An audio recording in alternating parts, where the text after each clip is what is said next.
நேர்களுக்கு வணக்கம் மற்றும் ஒரு காணொலியாக சந்தித்திருக்கின்றோம். ஸ்ரீலங்காவை மையப்படுத்தி அரசியல் நகர்வுகளை பார்க்கின்ற பொழுது இந்த பயங்கரவாத தடை சட்டம் நீக்கப்பட வேண்டும் என்கின்ற அந்த ஒரு விடயம் தொடர்பிலான பல்வேறுபட்ட நகர்வுகளை நாங்கள் பார்க்கின்றோம். போராட்டங்கள் ஆர்ப்பாட்டங்கள் என்பது ஆங்காங்கே இடம்பெற்று வருகின்றது. இந்த பின்னணியில தான் இந்த பயங்கரவாத தடை சட்டம் ஏன் யுத்தம் முடிவுற்று எத்தனை ஆண்டுகள் ஆயிற்று, யுத்த காலத்துல தான் இந்த பயங்கரவாத தடை சட்டத்தை கொண்டு வந்தீர்கள். ஏனென்றால் பயங்கரவாதமான ஒரு அமைப்பு இருந்தது, அந்த அமைப்பு போரை செய்கின்றது, மக்களுக்கு பாதகத்தை ஏற்படுத்துகின்றது, அதிக அளவிலான மக்கள் நிம்மதி இல்லாமல் இருக்கின்றார்கள், பல்வேறுபட்ட கதைகளை எடுத்து விட்டீர்கள்.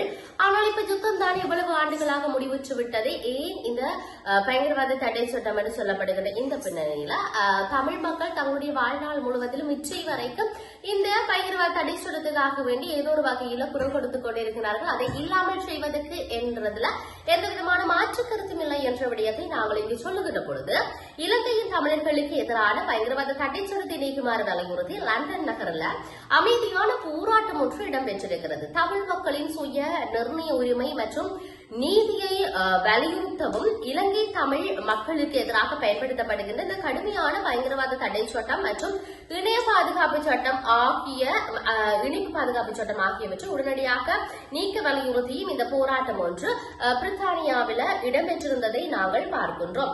இந்த போராட்டம் பிரித்தானியா லண்டன் நகரில் இருக்கக்கூடிய லண்டன் நகரில், அதாவது இலங்கை உயர்ஸ்தானிகர் ஆலயத்துக்கு முன்பாக நடைபெற்றிருந்த விடயத்தை சொல்லப்படுகிறது. தமிழீழ சுயநிர்ணய அமைப்பு, சர்வதேச நீதிக்கான தமிழீழ மக்கள் சங்கம் மற்றும் தமிழ் தேசிய அமைப்புகள் இணைந்து இந்த போராட்டத்தினை ஏற்பாடு செய்திருந்தார்கள், ஒருங்கிணைந்து நடாத்தி இருந்தார்கள்.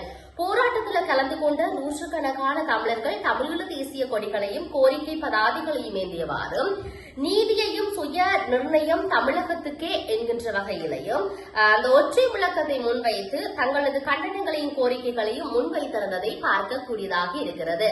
இதை தாண்டி 5 பிரதான கோரிக்கைகளையும் அவர்கள் முன் வைத்திருந்தார்கள். வடக்கு மற்றும் கிழக்கு மாகாணங்களில் உள்ளடக்கிய தமிழீழ பகுதிகளில் சர்வதேச அமைப்புகளின் கண்காணிப்புடன் கூடிய பொது வாக்கெடுப்பு உடனடியாக நடத்தப்பட வேண்டும். இலங்கையில் தமிழ் மக்களுக்கு எதிராக பயன்படுத்தப்படுகின்ற கடுமையான பயங்கரவாத தடை சட்டம் மற்றும் இணைய பாதுகாப்பு சட்டம் ஆகியவற்றை உடனடியாக நீக்க வேண்டும். 3வது, தமிழர்களின் பேச்சுரிமை, கருத்து வழிபாட்டு சுதந்திரம், நினைவேந்தல் உரிமை மற்றும் கலாச்சார உரிமைகள் முழுமையாக பாதுகாக்கப்பட வேண்டும். 4வது, ஈழத்தமிழர்கள் மீது கட்டவிழ்த்து விடப்படுகின்ற தொடர்ச்சியான அரசியல் ஒடுக்குமுறைகள் உடனடியாக நிறுத்தப்பட வேண்டும். 5வது விடயம், தமிழ் மக்களுக்கு இழைக்கப்பட்ட அநீதிகளுக்கு பொறுப்பு கூறலும் சுயநிர்ணய உரிமையுடன் கூடிய நீதியும் கிடைக்கப்பெற வேண்டும் என்று 5 பிரதான கோரிக்கைகளை முன்வைத்து, அதாவது சர்வதேச சமூகத்திடம் முன்வைத்தார்கள் என்ற விடயத்தை நாங்கள் பார்க்கக்கூடியதாக இருக்கின்றது.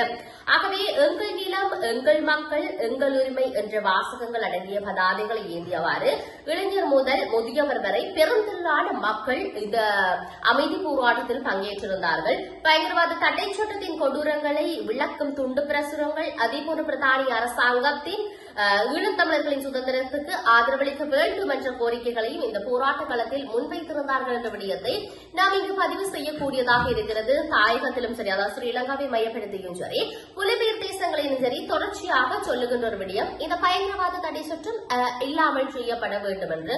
ஆனால் இன்றைய வரைக்கும் அது தொடர்ந்து கொண்டுதான் இருக்கின்றது என்று அதுக்கான தீர்வு கிடைக்கப் போகிறது. இந்த போராட்டங்கள் வாயிலாக ஏதாவது ஒரு நன்மை பயக்குமா இல்லையா என்பதை நாம் பொறுத்திருந்து பார்ப்போம். மற்றும் ஒரு பதிவுண்டாக சந்திக்கும். வணக்கம்.